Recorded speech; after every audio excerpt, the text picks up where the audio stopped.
Hola con todos y todas, bienvenidas a esta nueva edición de Trazando Líneas. Hoy estamos con una invitada muy especial que nos visita desde la Selva Central. Pero antes de empezar con ella, no olviden suscribirse a nuestro canal y seguirnos en todas las redes en @lalineape. Bueno, estamos hoy con Silvana Robles. Ella es una joven política, congresista por la región Junín, viene desde la Selva Central.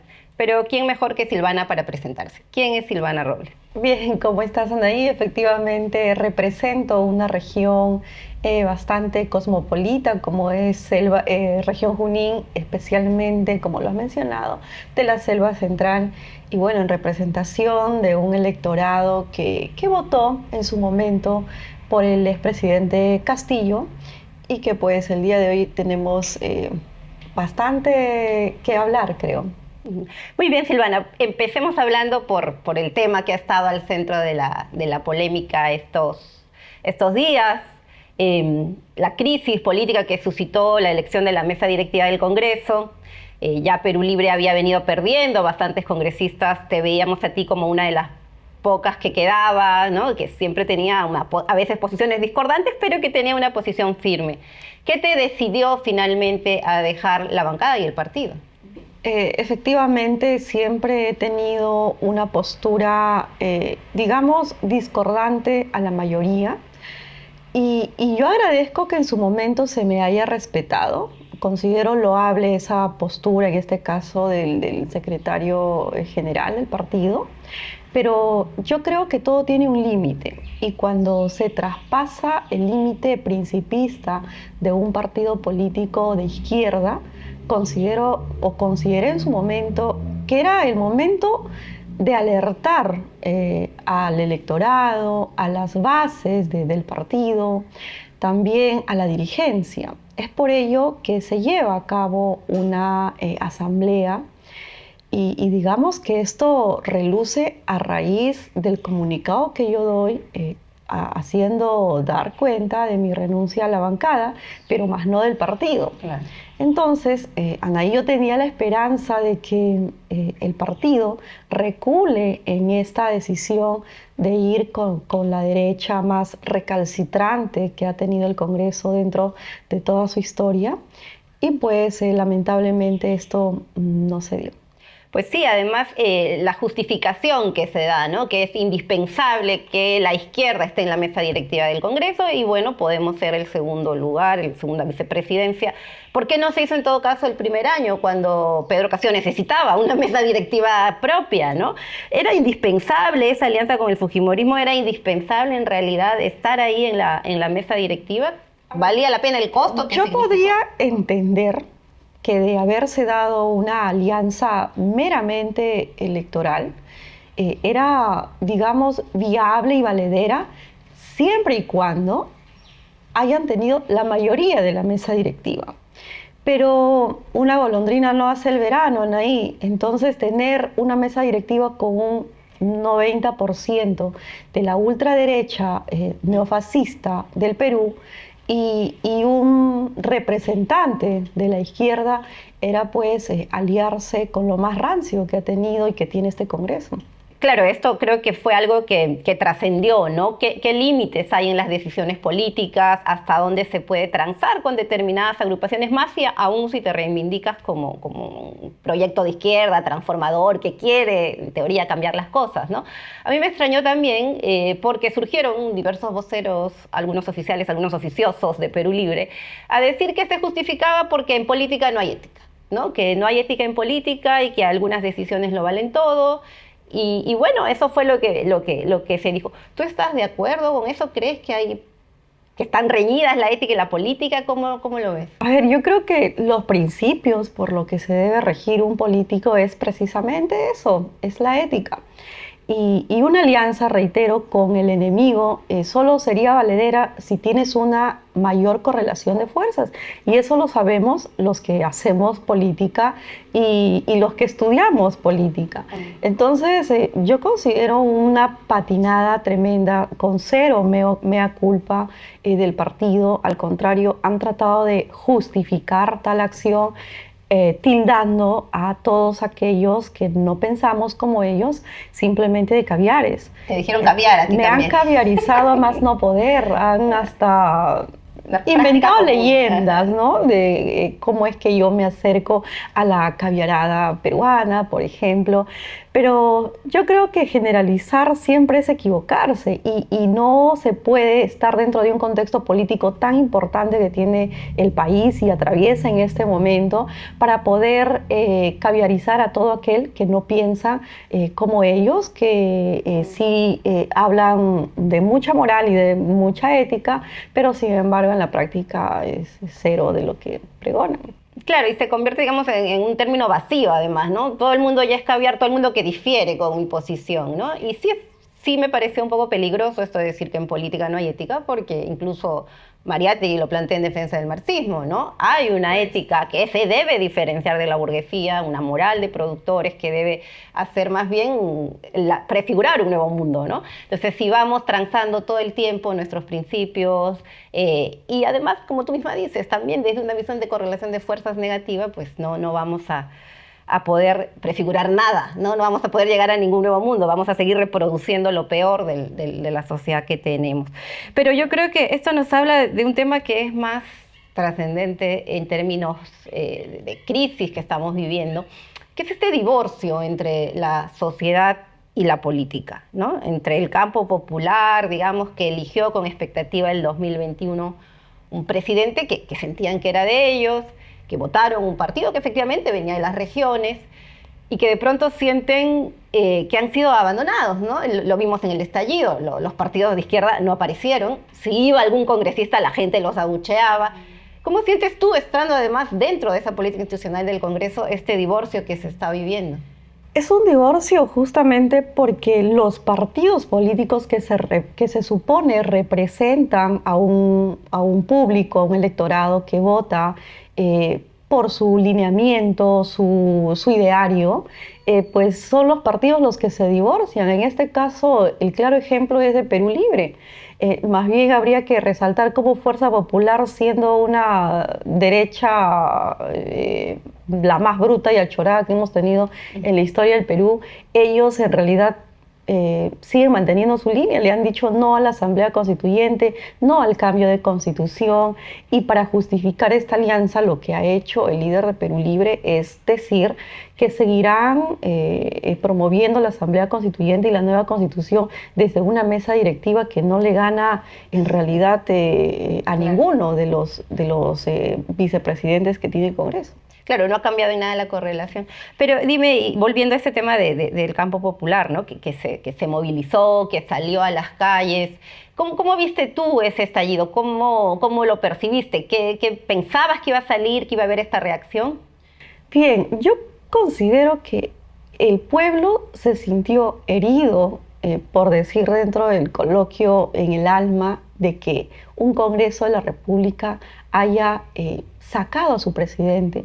Este presidente que representaba este sentir popular, un maestro rural, el hombre de campo, un campesino, que fue duramente atacado por un Congreso de la República de mayoría de derecha y que pues se encargó de no darle la mano, de tener gestos, y los gestos en política cuentan mucho. Gestos de desprecio, por supuesto, ¿no? de un clasismo y de un racismo brutal que se ha vivido en esa gestión del expresidente Castillo, y por supuesto que existió una dura facción en el pueblo que se levantó en este estallido social donde reclamaba eso, o sea, ¿por qué nos sacaron, me quitaron a mi presidente? Más allá de los errores que se pudo cometer como gobierno y que por supuesto que los hubo. Claro, hay una indignación que sale a flote, ¿no? Luego viene la primera, la segunda toma de Lima, vienen estos meses que fue todo el verano de movilización muy potente. Pero luego vemos una peligrosa estabilización del nuevo régimen que se impone, ¿no? Dina Boluarte logra pactar, transar, digo, con el Congreso, con los sectores más conservadores, efectivamente, y están apostando a quedarse, ¿no? Quedarse, restaurar el modelo, seguir además gobernando desde un parlamentarismo, pese a que el Parlamento tiene 6% de aprobación, 4.5% de nivel de confianza, ¿no? O sea, ya no solo esta gestión, sino en general, o sea, han desprestigiado a la institución de una manera tremenda. Entonces, ¿cómo explicar este proceso de restauración neoliberal que tiene a Dina Boluarte ahí como una careta, pero la puede sacar? ¿Tú crees que esto va a darse, van a seguir consolidándose?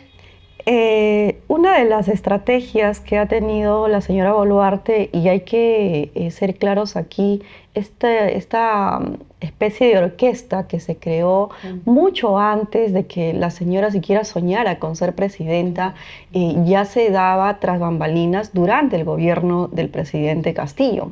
Entonces, aquí había una suerte de negociado previo.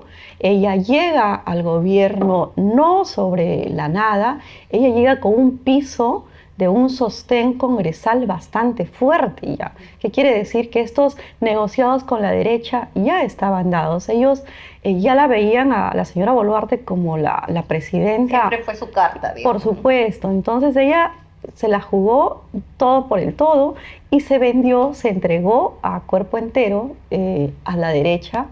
Y es en realidad la derecha del Congreso de la República Peruana el que está sosteniendo este gobierno. Y bueno, los partidos de disque centro, que en realidad siempre están más a la derecha, o este tema, por ejemplo, de Acción Popular, que tiene una facción dura de derecha y que está más en el sentido con el fujimorismo que con la clase provinciana de ese partido, que van a sostener al gobierno de la señora Boluarte, y más aún ahora que Perú Libre se ha sumado al bloque democrático. Anaí, esto es gravísimo, porque un partido de izquierda consolidándose el aliado del bloque democrático, entre comillas, donde está la derecha más reaccionaria del Perú, Avanza País, Renovación Popular, Fuerza Popular y Alianza para el Progreso. Entonces es un bloque bastante duro y lo demuestran con sus votos dentro de la vocería. O sea, ellos no votan por conciencia o porque tienen la razón, ¿no? En la vocería, yo lo he vivido, he estado de vocera por algunas horas y pues los votos en bloque son apabullantes. Yo los vi como vocera alterna de Perú Libre, donde la derecha, pues que era propio, éramos un elefante y una hormiga, pero ahora están mucho más fortalecidos con esta alianza. Claro, y terminan haciéndole un daño tremendo también a todo lo que consideramos izquierda, ¿no? La gente, y lo decía en las calles, izquierda y derecha son lo mismo, ¿no? Y un gesto como este, donde ya te sientas en la mesa directiva, te abrazas, te besas con quienes además tienen una responsabilidad política directa en el asesinato de 70 peruanos, pues habla de eso, ¿no? Yo creo que es un momento muy crítico, pero creo que también felizmente el pueblo ve más allá de esas coordenadas, ¿no? En momentos en que los términos ideológicos quizá de izquierda a derecha ya no dicen mucho, se ha desprestigiado tanto la política que ya no se están identificando ahí. Hay un pueblo que se ha movilizado justamente porque se reconoce como un sujeto activo que va desde abajo a reclamarle a los de arriba. Y tiene sus demandas. No sé cómo has visto tú estas demandas que han sacado en la movilización del 19 de julio, ¿no? Restitución, nuevas elecciones, asamblea constituyente. ¿Qué opinas? Efectivamente, existe un grueso bolsón dentro de la población que pide la restitución del presidente Castillo porque, te reitero, ahí aún hay personas que creen que la derecha o el Congreso de la República de forma global le ha quitado a su presidente, y lo cual significaba su representatividad. Y en este sentido, parte de las movilizaciones tienen ese tenor. No la quieren a la señora Boluarte, lo han demostrado dentro de las marchas y lo escucho yo cuando tengo la cercanía a la población. Entonces, por eso es que mi actitud frente al mensaje a la nación fue retirarme, porque realmente creo que la señora Boluarte tenía que sentir que existe un sector bastante grueso dentro del pueblo peruano que pues no la quiere y que quiere que se vayan todos, y que esto solo se podría consolidar con la renuncia de la señora Boluarte. Sabemos que constitucionalmente, si ella renuncia, pues tendría que irse tanto su presidencia y también el legislativo y convocarse a nuevas elecciones, que sería en realidad lo correcto. Claro, ella ahí tiene que entender que hay un sector que no la quiere y que no la va a querer. Parece que ella cree que poniendo más platita acá, dándole cosas a los alcaldes, va a mejorar su popularidad. Y eso no va a pasar, ¿no? Ella tiene una desaprobación con la cual empezó, porque además yo siento que la población la identifica como que parte de la traición. Tú lo mencionabas muy bien, ya había un bloque de congresistas que coordinaba con ella, ¿no? Pero viendo la propuesta de fondo que también plantea la población, sobre todo la que se ha movilizado, ¿no? El tema de exacto. ¿Cómo lo ves tú? ¿Qué tendría que pasar? ¿Cómo tendría que ser esta asamblea para poder salir un poco de la crisis de manera democrática? Algo que ha tratado de ocultar tanto la prensa nacional manejada por Confiep es las cifras que pide la población, las estadísticas de Asamblea Constituyente. En realidad, por eso nosotros dentro del contexto político decidimos ponerle nueva constitución a la bancada, porque en realidad es lo que quiere la población. Y a mí me parece en realidad un acto bastante penoso y bochornoso del Congreso de la República cuando pretende modificar más de 52 artículos de la Constitución Política, lo cual es un indicativo de que esa Constitución está, primero es ilegítima y está desfasada y que se necesitan hacer cambios, pero los cambios no pueden surgir de una pseudo representación nacional englobada en un Congreso de la República de mayoría de derecha, y lo que tienen miedo es convocar a una asamblea constituyente y que la redacción sea pues con las bases sociales, con esa población que pide que se cambie de constitución. Pero esto es algo que le asusta mucho a la derecha, al neoliberalismo puro y recalcitrante del Perú. Claro, y es finalmente a lo que se niegan, ¿no? Porque yo creo que también el proceso constituyente, creo que dada la gravedad de la crisis que vivimos, una crisis muy profunda, podría ser un momento justamente de deliberación, de discusión, de sentarnos a tender nuevos puentes para un nuevo pacto social, ¿no? Y tú hablabas de la bancada que ustedes han formado, quizá yendo un poco para ir terminando a lo que sigue, al futuro, ¿no? ¿Qué hacemos los que queremos salir de la crisis de esta manera democrática, constituyente? ¿Cómo va la bancada? ¿Han logrado inscribirla? ¿Van a poder trabajar desde ahí? A ver, a esta bancada que nacía dentro de este Congreso se le cortaron las alas por la fuerza de los votos. Lo denunciamos en su momento porque lamentablemente en la vocería del Congreso de la República no prevalece el derecho ni la razón, sino la fuerza de los votos, y lo dicen abiertamente. Nos dijeron: el oficial mayor no vota, porque el oficial mayor expuso la parte legal, lo cual nos correspondía ser bancada. Y bueno, ciñéndonos a esta cronología, posteriormente, al ser desconocidos, presentamos una medida cautelar y una demanda de amparo, y en realidad estamos en conversaciones para poder o esperar que un juez determine que se nos otorgue nuestros derechos como bancada, y o la conformación ya ipso facto de la bancada con el mismo nombre. O sea, han tenido que judicializar el tema para poder que se respete lo básico. Es que yo ya tenemos que confiar en la justicia fuera del fuero parlamentario, porque este fuero parlamentario está con el bloque democrático bastante unido para atropellar derechos dentro de este Congreso, que no les conviene escuchar voces discordantes a las que ellos ya las tienen. Sí, y creo que eso es lo trágico, ¿no? Porque se han asentado como una mayoría aplastante. Creo que la idea de los parlamentos es que haya un nivel de consenso, de diálogo. No, acá es, como tú dices bien, la fuerza de los votos. Y como decía, van normalizando, van estabilizando este régimen, van dándole un nuevo aire al modelo, porque efectivamente cambian la Constitución para sus intereses, están negociando el litio, los recursos. Y creo que también estamos en un momento en el cual ya hemos visto que la movilización popular no basta para sacar Anaí, al Congreso. disculpa que te corte, y la prensa callada. Pues Sí. Y es por eso importante que exista una prensa alternativa, una prensa que no sea financiada por estos grandes grupos de poder, para que pueda informar y no informar lo que es de conveniencia para el gobierno. Al expresidente Castillo, recordemos que en 3 meses de gobierno se le había dedicado, creo que 15 programas, todos los domingos era un azote total, y ahora, oh sorpresa, o casualidad, al gobierno de la señora Boluarte, pues nada de nada. No, pues sí volvió la pauta de publicidad estatal también, ¿no? Entonces todos felices y aferrándose ahí con uñas y dientes a mantenerse en el poder, ¿no?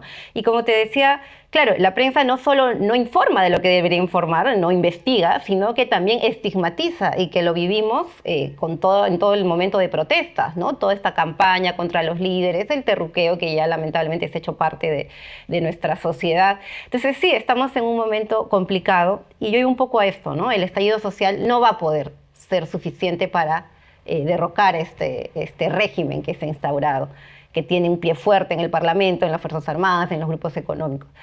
¿Qué podríamos hacer? ¿Tú crees que ya es momento de avanzar a un frente político-social, a un nivel organizativo quizá más político, para poder enfrentar esta dictadura? Bien, yo creo que el gran problema o la gran tara de la izquierda peruana históricamente, ahí lo sabemos, es pues nunca llegar a una confluencia, ¿no? Por supuesto que tenemos diferencias, pero hay algo que yo siempre voy a sostener. La izquierda peruana no estamos en la misma orilla. Muchos movimientos, partidos, estamos en la orilla y somos eso, la izquierda que representa un sector de la población. Más bien los que están en la orilla de enfrente son estos grupos, partidos políticos de derecha, partidos satélites del fujimorismo puro y nato, que se ha instaurado de esa forma en la política nacional. Y yo creo que promover la unión de las izquierdas sería una forma de poder contrarrestar la forma de actuar de una derecha que pues sí tiene la capacidad de unirse, y no como en la izquierda, que de pronto estamos caviarizando a todo el mundo, y ya no buscar unidad definitivamente va a ser un poco difícil. Sí, y más allá de la izquierda, creo yo, porque creo que hay también todo este campo popular movilizado que, como digo, debe tener desconfianzas con lo que ha visto que es la izquierda, debe tener discrepancias. Yo creo que sí, efectivamente, como tú dices, hay que tener esta capacidad de unirse, ¿no? De verdad, el enemigo es muy poderoso y está dispuesto a todo, hasta matar, lo hemos visto. Está en juego. ¿En Ecuador? Mira, en Ecuador, bueno, lo que estamos viendo en Argentina y aquí en Perú, ¿no? Para imponerse, ellos no dudaron en pisotear todas sus propias reglas democráticas y en disparar a la población, ¿no? Entonces sí, yo creo que ese es el desafío, ¿cómo hacemos para alcanzar esa unidad? Espero que nos encontremos, que volvamos a tenerte también en Trazando Líneas. No sé si nos puedes decir cómo ves tú tu futuro político, cómo ves la política más adelante. ¿Estás optimista, pesimista? No, siempre en política hay que ser optimista. Yo considero que hay que trabajar más las bases sociales, que son en realidad la génesis y el soporte de un político, y seguiré al servicio siempre de esa población que necesita una voz presente dentro del Congreso de la República, y post-Congreso no te puedo decir porque todavía no hay planes. Bueno, muchas gracias, Silvana, y nos vemos pronto en otra edición de Trazando Líneas. Seguimos por los caminos de la política peruana.